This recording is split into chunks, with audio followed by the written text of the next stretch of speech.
তো এই টেমপ্লেটের সাইজ অনুযায়ী আমরা স্যাম্পল কাটবো।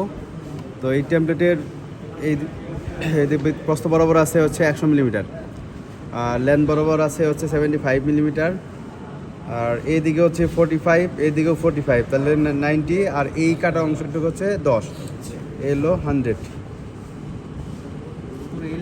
হ্যাঁ, আর এইদিকে হচ্ছে 15 মিলিমিটার, এখান থেকে এই পর্যন্ত 15 মিলিমিটার।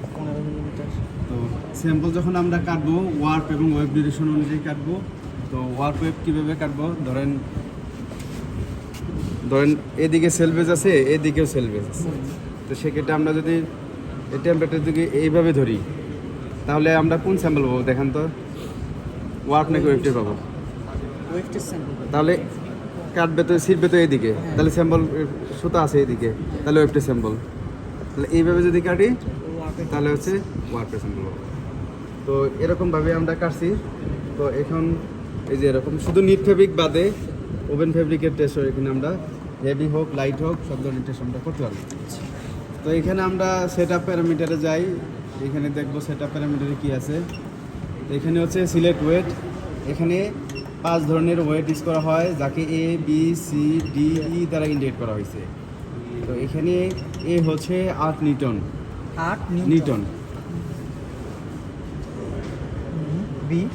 বি হচ্ছে 16, C 32, হ্যাঁ C 32, 32, ডি হচ্ছে 64, আর ই হচ্ছে 128, 128 নিউটন। এইটার যে লেখা কেন এইটার জন্য?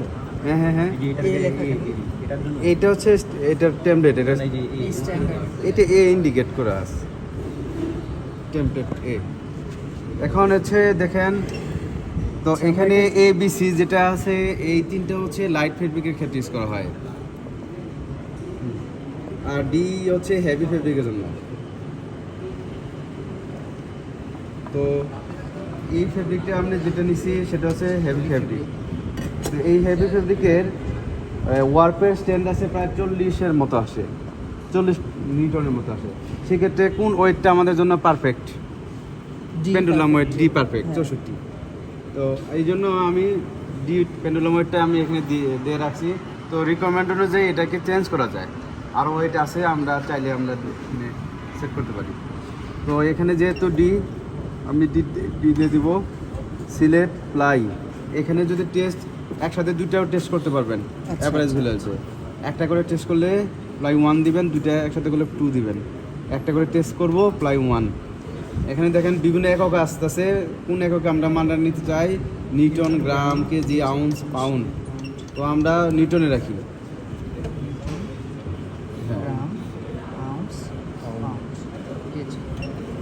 এই দেখেন সিলেট মিজারেন্স 20 থেকে 80%। এটা যদি হেভি ফেব্রিক হয় আপনি 20 থেকে 80% রেঞ্জের ভিতরে আপনি দিতে পারেন। আর যদি রেঞ্জটা কি বলতেছে, এটা স্ট্যান্ডার্ড একটা রেঞ্জ ভ্যালু, এই রেঞ্জের ভিতরে ফেব্রিক ছিড়বে। তো এখানে আমরা দিলাম ওকে, যা সিলেক্ট করছি এগুলো সব শো করতেছে একসাথে। তো আমি টেস্ট সিলেক্ট করা হয়ে গেল।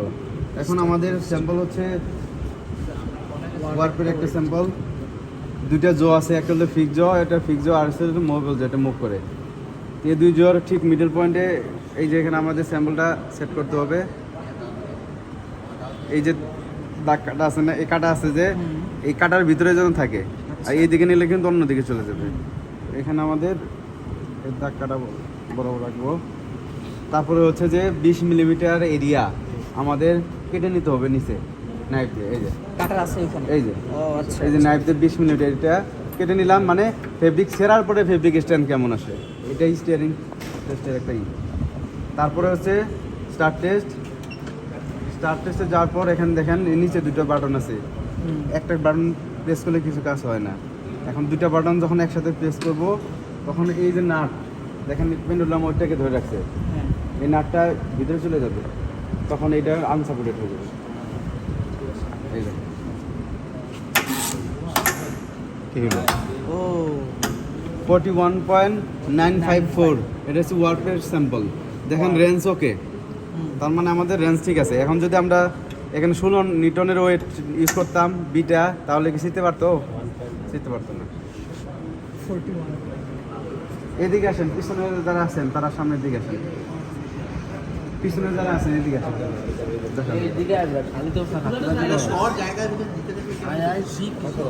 সবাইকে একটা করে টেস্ট করে দেখাবো। এই হলো স্যাম্পল সেট করতে হবে এই যে 2 জনের মধ্যে। এই যে ভিডিও কি আমার জন্য করছিস? তারপর ক্লাম দিয়ে আমি আটকে দিচ্ছি। তারপর হচ্ছে 20 মিলিমিটার এরিয়া আমি ন্যাপ দিয়ে কেটে দেবো। এই যে কাটার পর স্টার্ট টেস্ট, তারপরে হচ্ছে দুটো বাটন একসাথে প্রেস করলেই এই 42.903 এটা হচ্ছে ওয়েব টেস্ট। ওয়ার্ক ওয়েব টেস্টে এত রাত ডিফারেন্স তেমন একটা হয় না।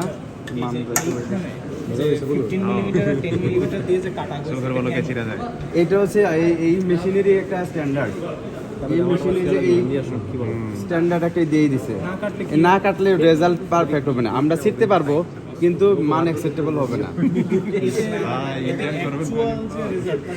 না, প্রত্যেকটারই আইএসও স্ট্যান্ডার্ড মেথড মেনটেন করে কাজ করা হয়।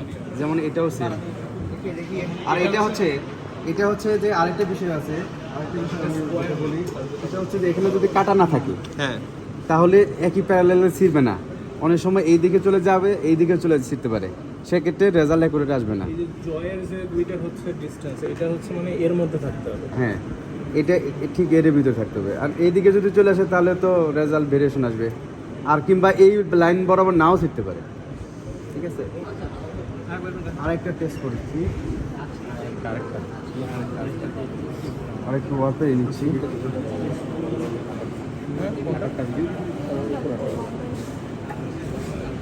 দেবো? হ্যাঁ, এটা কেটে গেল। Start test, button press. 35.091 ওয়ার্পে ছিল না, হ্যাঁ 39.091। আরেকজন সেট করেন তো একটা। তুমি সেট করবা? একটু হাত দিকে দিলে আছে নাকি? আচ্ছা আচ্ছা, এই উল্টো উল্টো উল্টো উল্টো হয়ে গেছে। উল্টা হয়ে গেছে। ফাইনাল ভাইভাতে টেস্ট করতে দিলে এই জটা কেউ খুঁজে পাবে না আর পরে আর।